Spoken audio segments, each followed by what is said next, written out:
Buen día a todas y a todos. Espero que les haya ido muy bien en la práctica rural. Hay algunos aspectos importantes que convienen decir antes de empezar a hacer el análisis pedagógico. Y entonces me pareció importante decirles algunas cositas y después les voy a hablar algo sobre Cecilia Vicio y Paulo Freire. Pero primero, estimo que estén bien. Cuando ustedes empiecen el análisis pedagógico, ¿no? Es importante tener en cuenta algunos conceptos que estudiamos y que me parece que son fundamentales porque le dan una jerarquía académica al trabajo de ustedes, ¿no? Entonces pueden empezar por definir lo que es un problema pedagógico de acuerdo a tal autor, ¿no? Nosotros trabajamos algunos autores y que dieron la definición, incluso la clase anterior trabajamos dos autoras que definían el problema pedagógico. No obstante, ustedes pueden buscar otros materiales. Eso no quiere decir que el material que el profesor les da sea exclusivo, ¿verdad?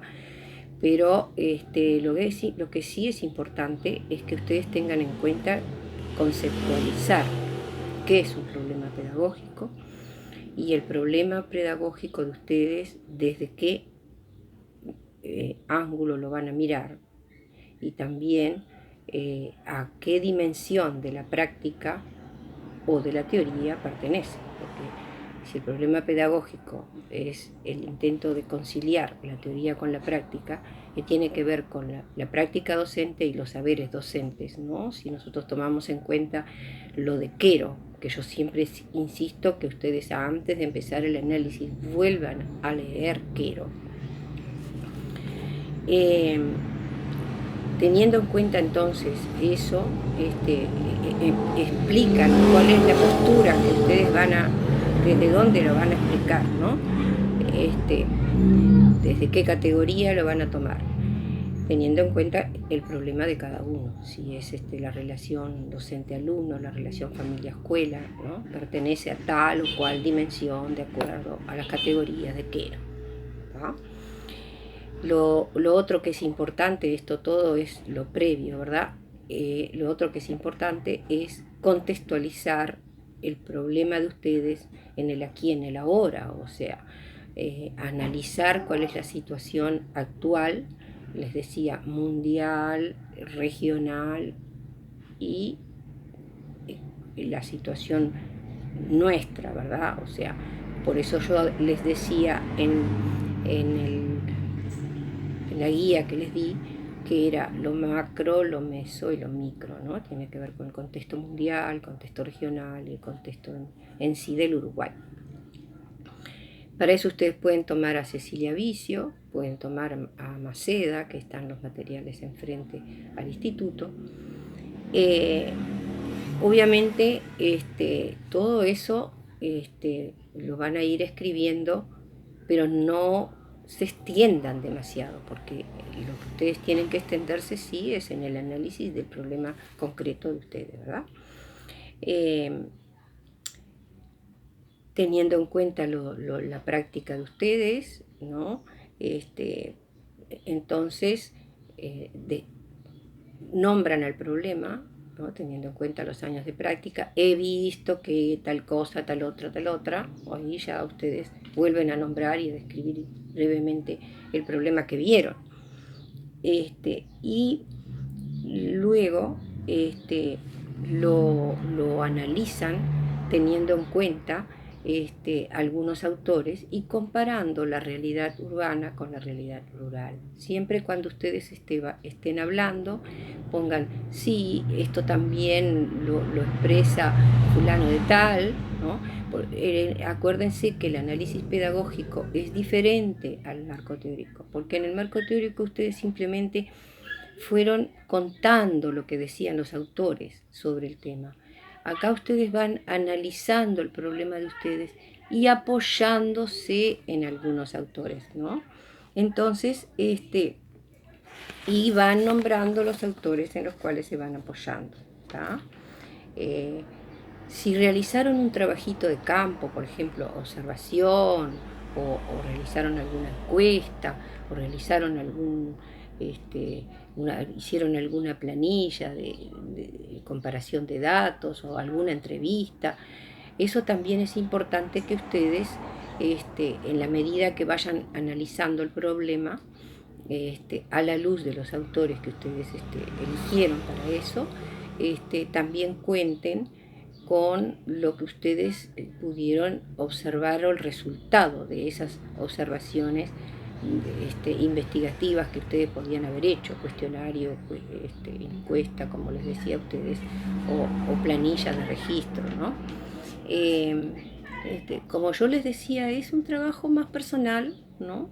En donde ustedes van a su vez analizando, eh, obviamente desde el punto de vista del lenguaje es un texto argumentativo donde ustedes van poniendo ejemplos, argumentando, y pueden poner sus opiniones también, ¿no? En ese caso pueden poner sus opiniones, es diferente, por eso les decía, de lo que ustedes hicieron en el marco teórico, ¿no? Bueno, esto es un poco lo que yo les quería decir previamente a lo del análisis pedagógico. Uno de los autores o autoras que ustedes pueden tomar para hacer el análisis de la situación actual es, como nosotros ya tuvimos hablando de la clase anterior, Cecilia Vicio, que hace un análisis de la situación actual. Yo simplemente puntualicé lo que ya habíamos conversado, pero que es importante que ustedes lo pongan dentro del análisis pedagógico para contextualizar el problema de ustedes. Ella, por ejemplo, toma a Sigmund Bauman, en donde él habla de las características que son dominantes en esta sociedad, como por ejemplo el individualismo, ¿no? Que eso da como resultado relaciones transitorias, lo ven al otro como extraño, como generador de miedo, incertidumbre. Otra característica es la descomposición de los grandes relatos, ¿no? Los grandes ideales, las grandes ideologías, ¿no? La sociedad de la comunicación, pero a su vez una sociedad que hay una disolución del lazo social. Por eso nuestras prácticas sociales en general no son las mismas, ¿no? Y obviamente dentro de ese contexto se encuentra la escuela, dice Cecilia Vicio, que ya no es el templo del saber, ¿no? Ya no es el segundo hogar, ¿no? Entonces, ante la pregunta, bueno, ¿qué hacemos con la escuela? ¿No? ¿Necesitamos otra escuela? ¿Inventamos otra escuela? ¿O volvemos a la escuela de antes? ¿No? Entonces hay un debilitamiento también del sistema de seguridad por ese digamos, fragmentación social, ¿no? Los sujetos posmodernos también, que son los alumnos de ustedes, según Cecilia Vicio, son sujetos que por ahí no tienen límites, hay una crisis en materia educativa, según ella. Entonces, lo que siguiendo al análisis de Bauman, ¿no? Y también es una época en que se guían por los valores del mercado, donde el mercado fija los valores de la gente y los valores de las cosas, ¿no? Y bueno, eso es un poco muy apretado lo que ella dice, pero simplemente lo que yo hice fue puntualizar. Lo que ustedes tienen que hacer es retomar el material, leerlo, para poder ponerlo en el trabajo de ustedes. Otro autor que es interesante y es bien fácil, es muy ameno de leer, es Paulo Freire en El Grito Manso, que creo que yo le subí a la plataforma el libro porque está en PDF.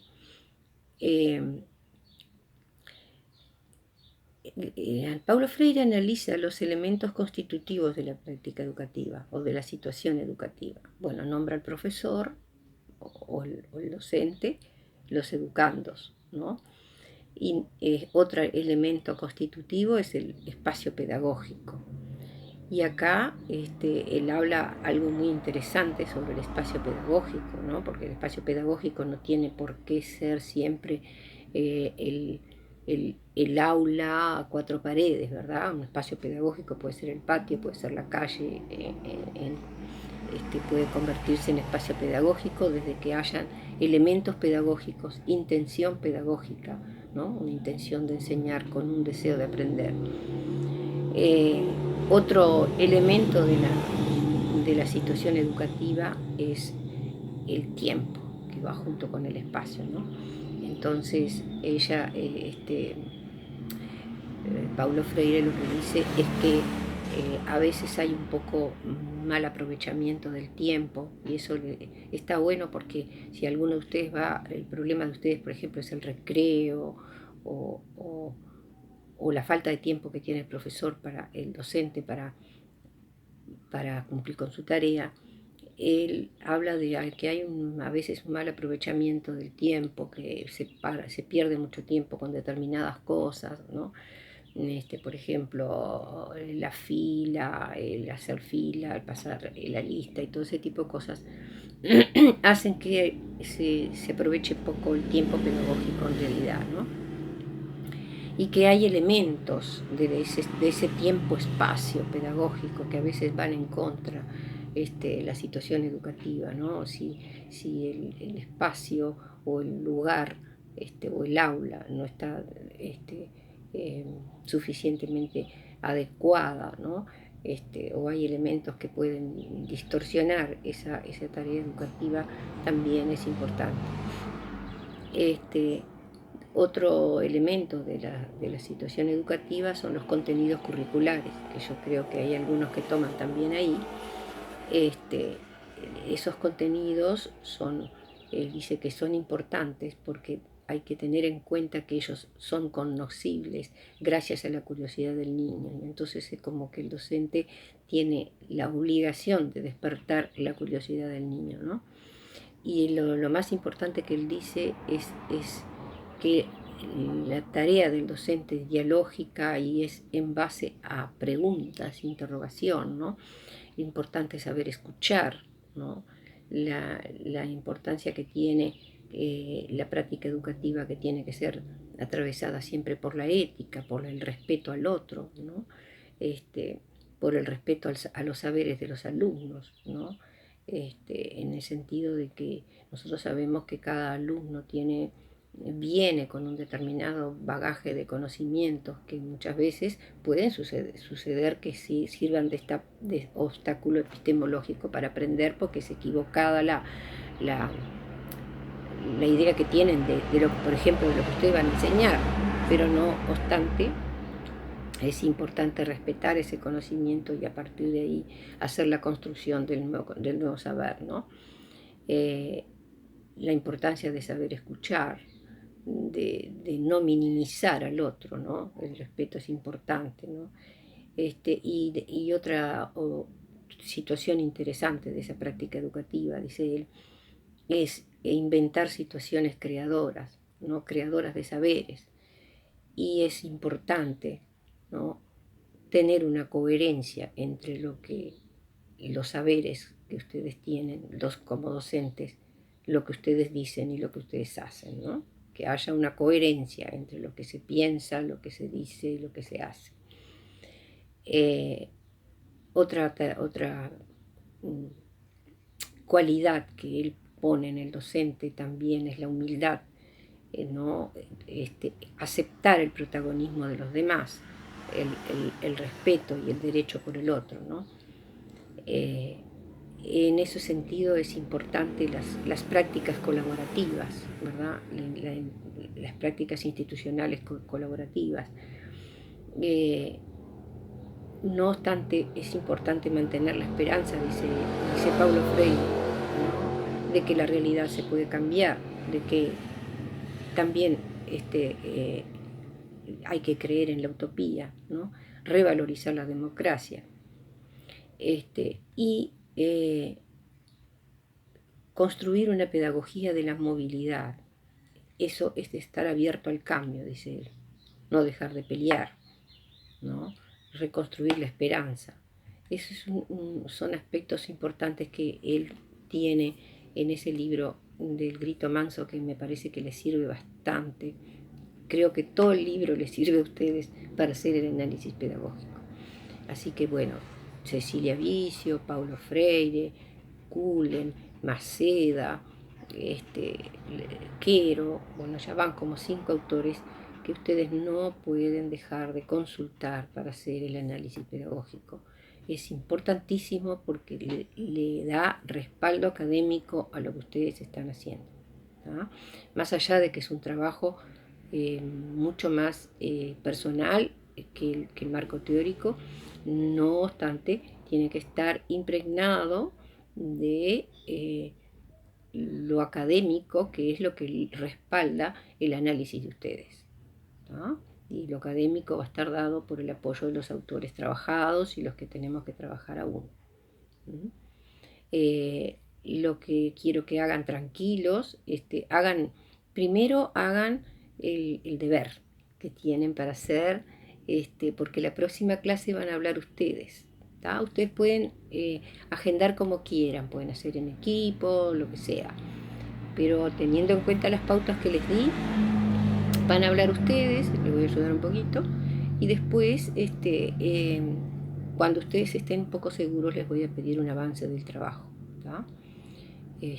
Así que lo más importante es que hagamos las cosas bien. ¿Tá? No es apurarse, sino hacer las cosas bien. Una vez que ustedes tengan claro cómo tienen que hacer, les va a quedar mejor para que ustedes puedan ponerse a trabajar.